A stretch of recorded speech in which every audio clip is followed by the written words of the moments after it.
Boric acid আর soluble. Boric অ্যাসিডের ভিতরে গাছের কোন খাবার? বোরন খাবার। ওই যে বললাম না, ফল ফেটে যায়, ওই যে ফুল ফল ঝরে যায়, অন্য উপাদানের ক্ষেত্রে ঝরবে। আবার মনে করেন না শুধু বোরনের অভাবে ঝরে, আপনি জিঙ্কের অভাবে ঝরতে পারেন। কিছু লক্ষণ আছে সেটাতে আমরা বুঝতে পারি, কিন্তু আপনারা যদি গাছের বেশি লক্ষণ প্রকাশ পায় তখন কিন্তু সার দিলেও অনেক সময় কাজ হয় না। আপনি দেখেছেন বাজারে পেঁপে ফল কুচকে যায় না, মনে হয় যে এইদিকে একটা টিউমারের মতো কুচকে যায়, বোরনের জন্য কুচকে যায়, বোরনের জন্য ফল কুচকে যায়।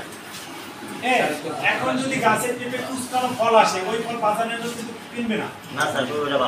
আবার ওই সময় আপনি বোরন সার প্রয়োগ করলেও ওই পেঁপেটা ভালো হবে না।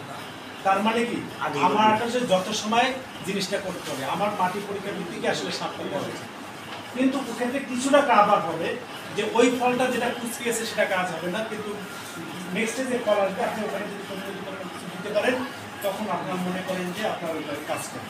তা আপনি যেগুলো গাছের ফলের গাছের ফুল ফল আসলে ফোটার আগে আপনি বোরন সার 2 গ্রাম 1 লিটার পানিতে মিশিয়ে স্প্রে করে দিবেন। যে কোনো গাছে, আমের গাছে মুকুল আসলে মুকুলটা ফোটার আগে, ফোটার পরে দিবেন না, হ্যাঁ ফোটার আগে দিবেন অথবা ফুল আসার আগে দিবেন, মাটি দিয়ে স্প্রে করে দিতে পারেন। এবং যে আপনার গাছে যে মুকুল আসবে, ছোটো ছোটো দানার গঠন হবে বা এই যে ছোটো ছোটো আসবে ফলটা, তখন আপনারা ফল ঝরে ওই যে 2 গ্রাম 1 লিটার পানিতে মিশিয়ে 4 চামচের 1 চামচে হয় 5 গ্রাম মোটামুটি। একুরেসি মেপে নিলে আরো ভালো। 2 গ্রাম 1 লিটার পানিতে মিশিয়ে আপনি স্প্রে করতে পারেন।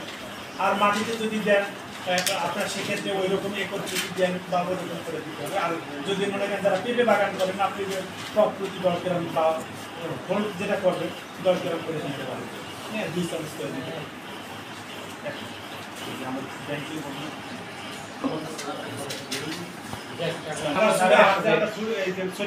বরিক অ্যাসিড যে নিবেন আর সলুবলটা কিভাবে হবে? বরিক অ্যাসিডটা কিন্তু পিচ্ছিল হবে।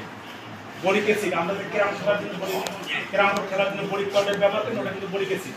বরিক অ্যাসিড একটু পিচ্ছিল হবে আর সলুবলটা অত পিচ্ছিল হবে না। কিন্তু এদের পরীক্ষা করতে দুইটা পরীক্ষায় একই রকমই, যে সলুবল হোক আর বরিক অ্যাসিড, আপনি এক্ষেত্রে ই দেবেন 1 গ্রাম 1 চামচ এই যে আধা গ্লাস পানি মিশাবেন, বলে যাবে। তারপর হলো যে আপনি এখানে যে বেরিয়াম ক্লোরাইড মিশাবেন, মিশানোর পরে যদি অদক্ষেপ না পড়ে তাহলে ভালো, আর যদি নিচে যদি তলানি পড়ে সাদাটা হয়ে যাবে, সাদাটা ঘোলাটা হয়ে যাবে, দুধের মধ্যে হয়ে যাবে এবং ঘোলাটা একদম দুধের মধ্যে হয়ে যাবে, তার মানে ভেজা। এইভাবে আমরা মালদা দেখো দেখি মাঠ পর্যায়ে